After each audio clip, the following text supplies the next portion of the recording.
Hello, everyone, and welcome to The Sweet Spot. We are your hosts. I'm Diane. And I'm Michael Pinball Clemens. And we are so excited to be here today. The Sweet Spot really is joy unspeakable, having balance in all you do. It's being grateful, even when things aren't great. The desire to help others when you may be hurting yourself. It is submission to a sovereign God who is in control when things look good or bad. The Sweet Spot means happy times are happier, challenging times are growth opportunities, and love is the ruler of the day. The Sweet Spot is resting and sometimes wrestling in the arms of the Almighty. Simply put, if you're in your sweet spot, you're probably abiding in the fruits of the Spirit. Love, joy, peace, patience, kindness, goodness, faithfulness, gentleness, and self-control. So we hope you join us as we take this journey and engage in topics that we hope will inspire, encourage, challenge, uplift, excite, insight, refresh, restore, revitalize, comfort, stimulate, and strengthen each of you in your daily walk. Welcome to The Sweet Spot. Hello, everyone, and welcome to The Sweet Spot. We're so excited about our show today, honey. I know. We have Christopher James Dean Morgan. Say that again. Christopher James Dean Morgan. Now, that's a serious name, okay? Because Now, for me, with a name like that, there has to be greatness behind it. It has to be. It has to be. His parents foreknew this, right? Yes, I tell you. And you know that this, if you have a Christopher James Dean Morgan, that there's a lot of chapters to this book as well, right? Absolutely. Absolutely. And just a guy who is a real special friend of ours as well. And so we're excited to have him on the show. Welcome, Chris. Thank you. Welcome to the show. Yes. You know the saying, jack of all trades, master of none? Well, this guy, I'm telling you, you guys are in for a treat because he is jack of all trades, master of all. I mean, he never ceases to amaze me. He knows everything about everything. And even my girls, they're like, Mom, how does Chris know all this stuff? Or if something happens in the house or something goes wrong, call Chris. It's amazing because he knows everything. and I'm a little bit envious because before you became my good friend, my wife actually thought I was smart. You are.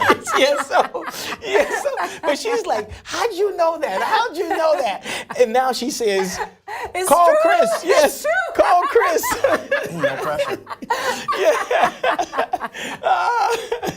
Oh, that's so good. But welcome to the show. Welcome to the Sweet Spot. Excellent, excellent. Well, you have quite a story, and we want to maybe sort of have you talk about your roots a little bit first. Where you're from, how you grew up, and just begin to share a little bit with us first. I'm born in Hamilton, Ontario, of a family that's predominantly from the UK. Tiger Cats, Oski wee wee. Gardy Henley was actually a history teaer of our family, so at school, so that was interesting. But You're yeah, saying Tiger Cats, and I'm thinking the UK. How cool is that? yes, I think, where did it go? I think at an early age, we had a hill at the side of our house, and I think I wasn't more than 11 months old, and my grandparents were watching me in the patio, and somehow I rocked the tram, and the brake released, and I went down the hill, and there's a small opening in the fence, and I actually went through the hole in the fence where they're going to put a gate, and then it fell over, and my grandparents were beside themselves, and they ran down, and there I was, rolled out in the grass, laughing, thinking what an amazing ride. I couldn't wait to do it again. So obviously there's something that led there. to something. We'll talk, so we won't get there yet, but that led to something. I think that was we need to keep that boy under lock and key to some degree. So I think that was just one of those interesting bits and pieces. I think you look back and go, maybe that was the reason. That's cool. So I was lucky then. Oh, excellent. Fortunate. Very good. And so growing up, tell us a little bit about your upbringing in Hamilton, Ontario. Okay, well, both my parents worked in the medical field, doctors and nurses, so they weren't around. My brothers are considerably older than I am. Not sure if that was a family planning situation, but being a good surprise. A good decade and a half, I thought, maybe I better make them pay. But they didn't trust me in the backyard very often. They built a 6-foot fence around the backyard, and the dog and I were there. And when I was 3 and a half, I was able to climb out of that fence, and I was a good mile and a half down the road at the McDonald's farm Oh my God. by Sturgis Hospital. Do you know your son's here? He's in the stalls with the cows. No, we didn't know he's there. And he's got the This dog. at 3 years old. This is at 3. Yeah. Yeah. It was kind of where the city was meeting, the rural. my And so we were the last neighborhood to be built. So yeah, it was one of those, we know where he is. And then that just, I loved bagpipes. So when they had a big parade go down Sanatorium Road to the hospital, I somehow snuck in and they found me at the hospital, with the bagpipe guys at the end where it's like, have you seen him? No. So, fortunately nothing, I didn't get into too much trouble or damage, but there was a spirit in me that wanted to explore and wander and always ask. So. Even at 3 years old. Apparently, yeah. So tell us. I'm sure that there's a couple of interesting stories about you getting into things as a kid. Would you maybe just tell us a story? Yeah, there's been a few. My granddad would always, I'd be shipped to the UK most summers because my parents wouldn't trust me in the house alone. And my brothers were, by the time I was clearing diapers, my brothers were clearing university, so they weren't in the house either. There was that much of a gap. Yeah.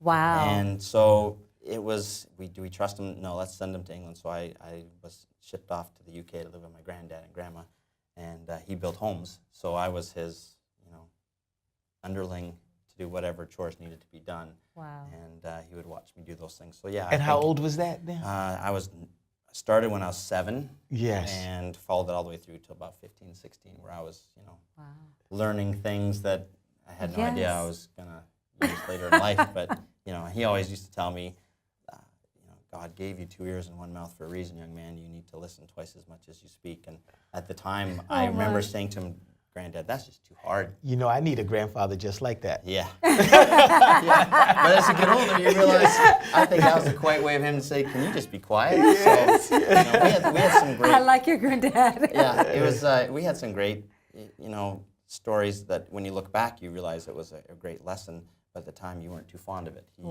He would sit on the porch, and I went to help do some fence posts in the rural area in Bournemouth, England, and he would sit on the porch with binoculars in the morning, and he would give me a sledgehammer and say, this is how we have these posts, and you need to do 50 yards for the week, and pound them in. And so, I was struggling with the sledgehammer. I was like, oh, it's so much work. The sun was beating down. I was sweating, like, profusely. Wow. And he just sat there. And then he came and fetched me at lunch in the Rover and brought me back. And I'm like, Granddad, it's like, why is it so hard? He says, well, you're not doing it right. I said, well, why didn't you tell me how to do it right? He says, because you wouldn't have listened. Oh my God. Okay?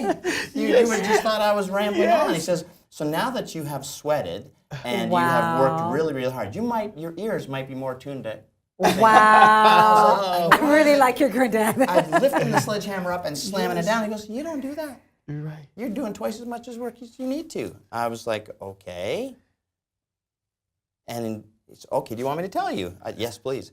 You lift the sledgehammer up. You do not put pressure to bring it down. You guide it down to the spot it hits. The weight of the hammer and gravity will do that job for you.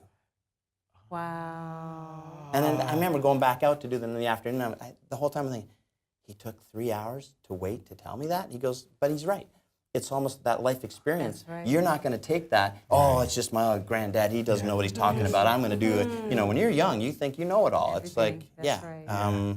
And not only are you getting that message, but you're going to listen more to the next message he gives you as well, right?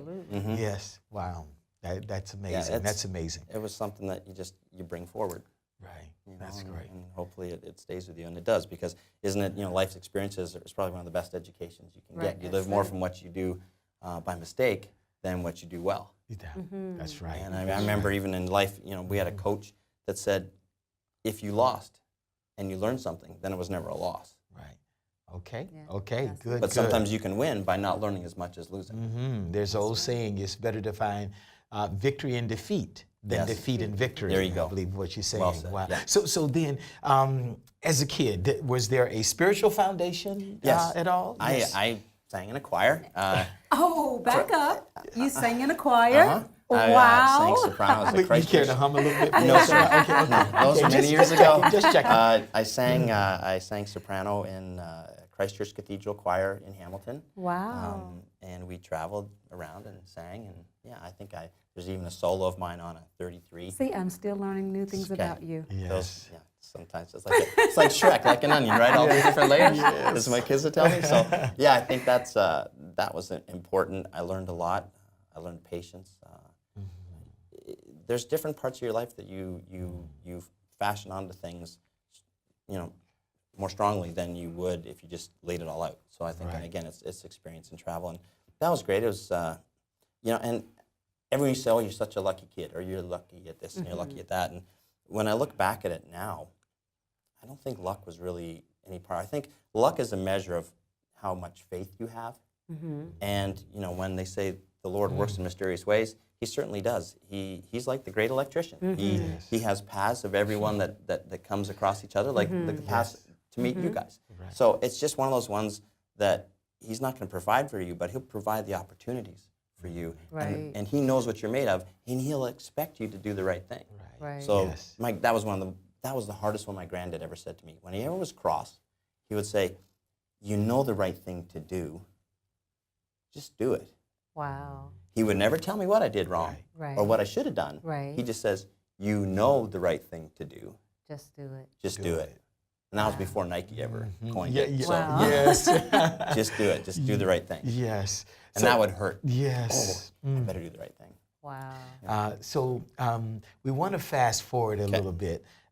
So you had this upbringing at home, being the youngest and significantly youngest, who maybe sort of the rebel? venture out to do a few things, and to protect you, you were sent with grandmother and grandfather in England, and had that time there, and he really seemed to teach you some real nuggets of wisdom, right? Yes. And that cast you into some compelling directions. So talk about a little bit of sort of your early work life and what you began to do from there. Well, going through school, I loved sports. I really did. My mother was an Olympic swimmer and diver for England, so I learned. Wow.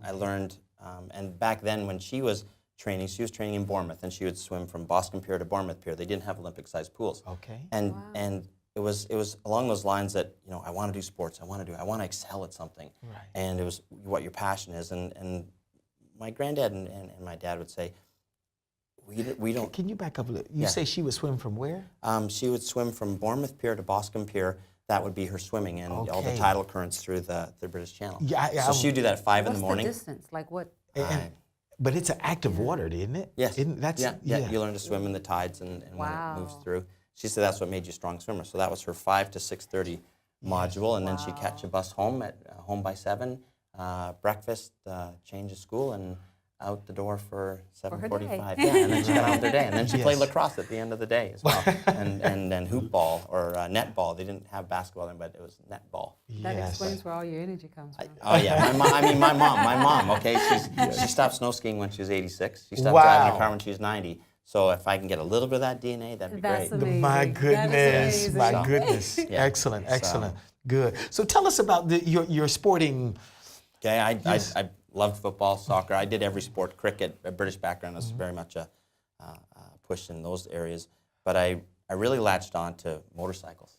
And I was fortunate enough that I used to cut the grass for Mr. Sturgis, who lived about 9 doors down. And we lived in Buckingham Drive, of all places. And I really liked the motorcycles. And his family owned Sturgis Cycle, which was the first motorcycle store in Canada in 1912. It started in Hamilton.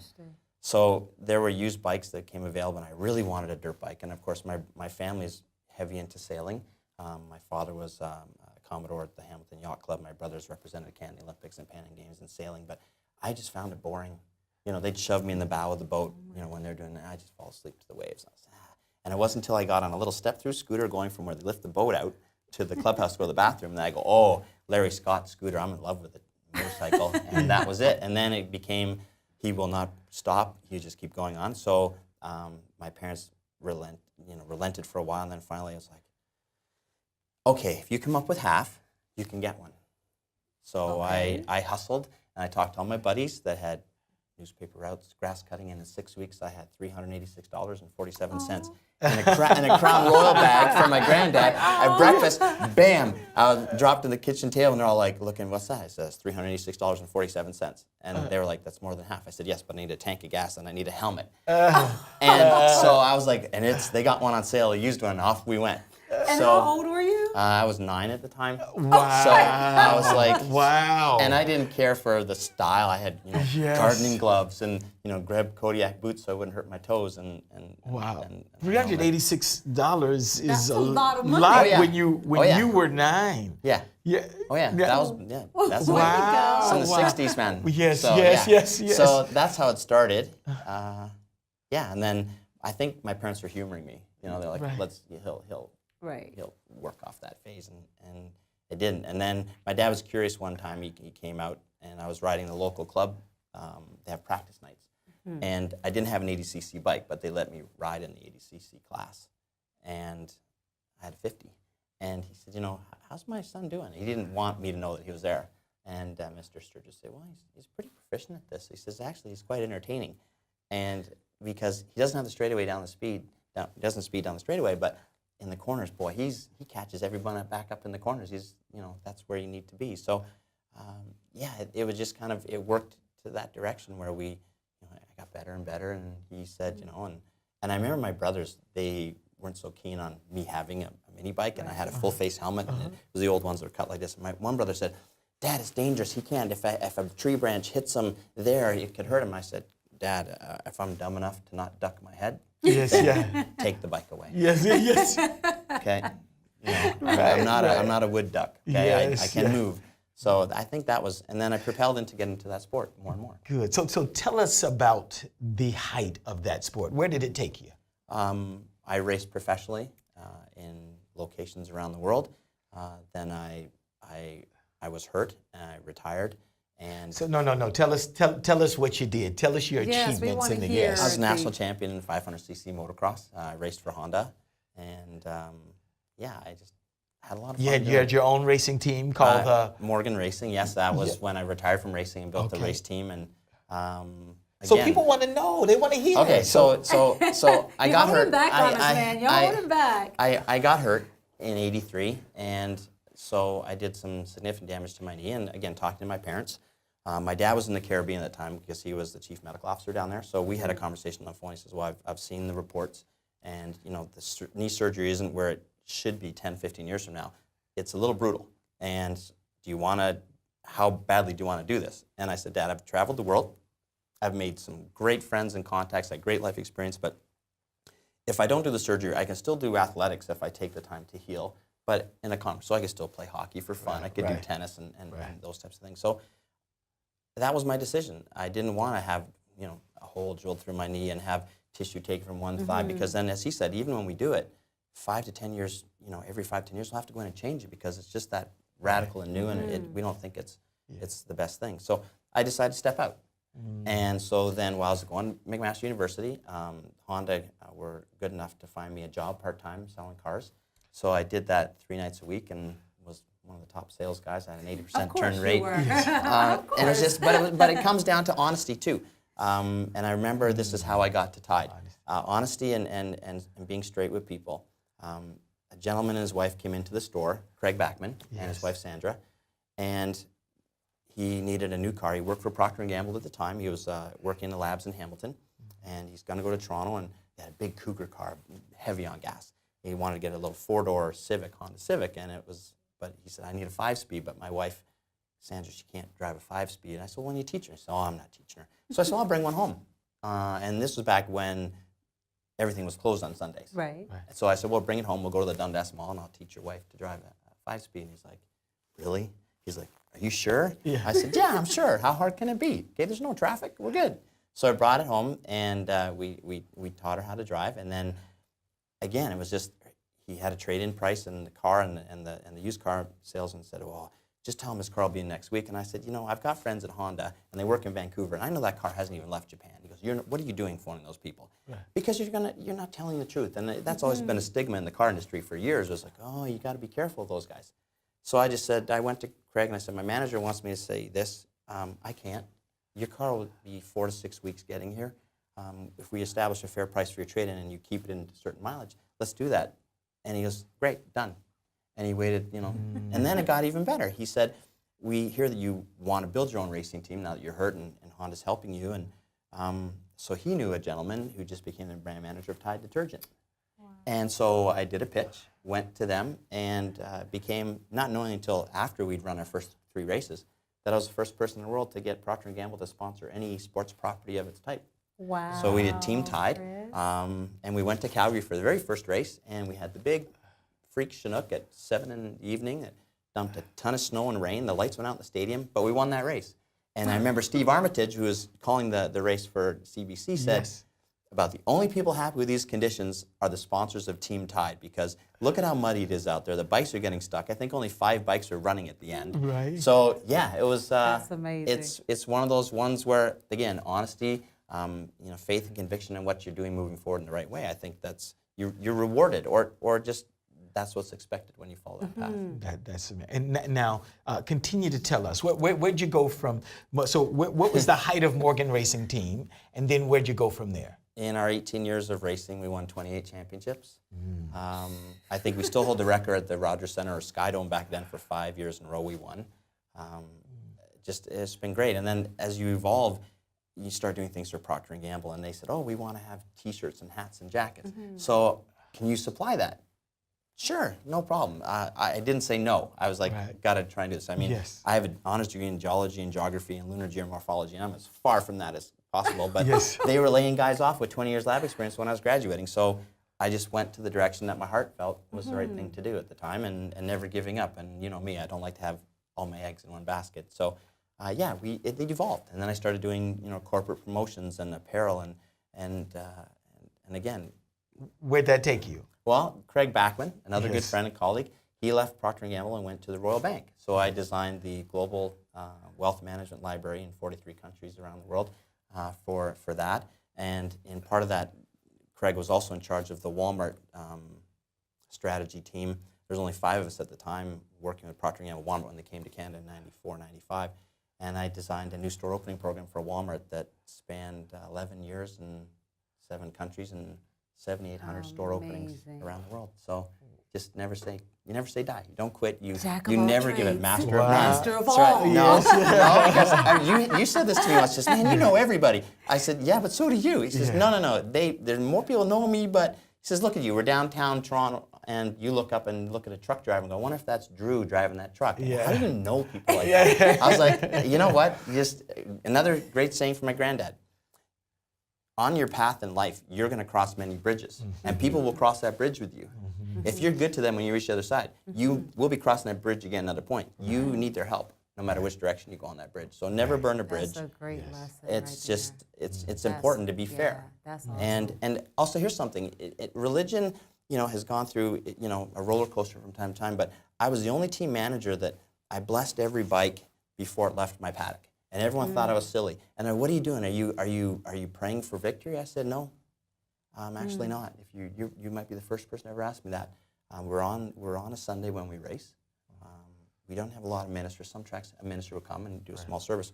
I was simply asking, Lord God, Creator, to whatever happens today, let these guys come back in one piece. Let them come back safe. I'm not looking for anything greater than that.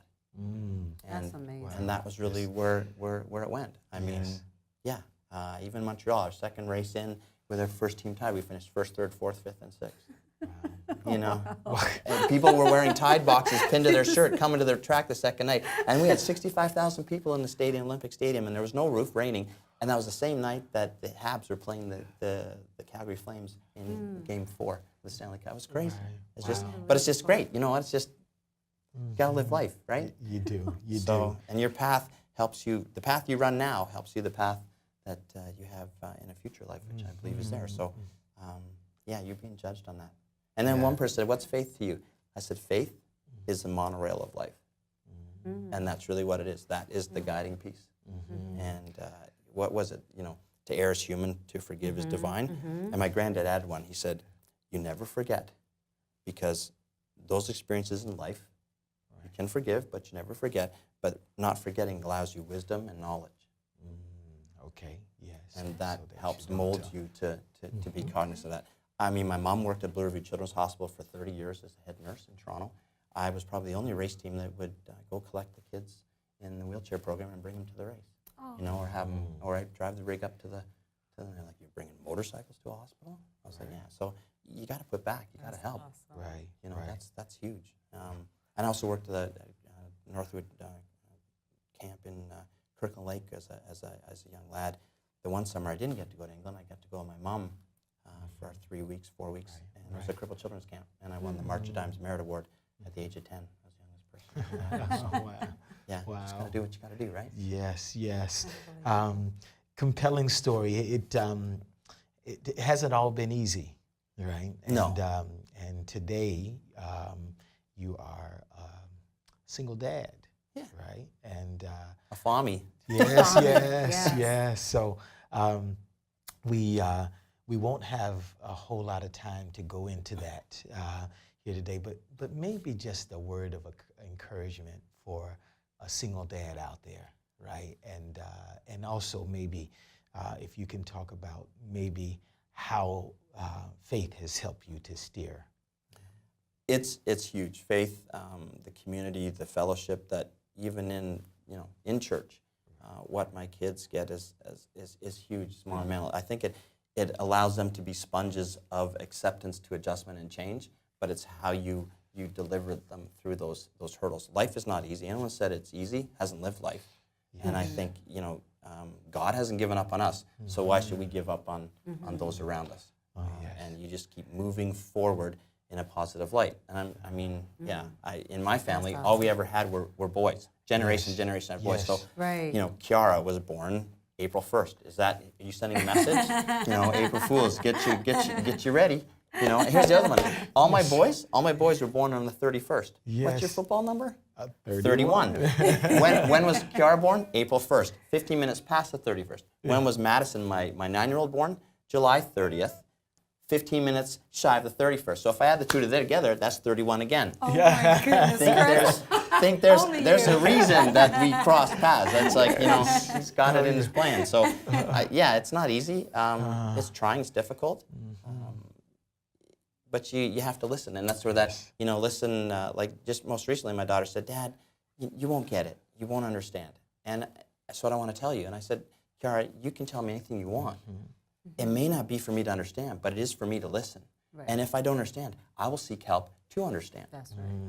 Yes, yes, that's awesome. And That's I awesome. think that's the biggest piece is to be there for them. Even in racing, our weekends would be Mondays and Tuesdays, and all my kids would come with me when school wasn't jeopardized. But again, it was taking time. That's your family day. Wow, that's So I think awesome. that's important. That's That awesome. back.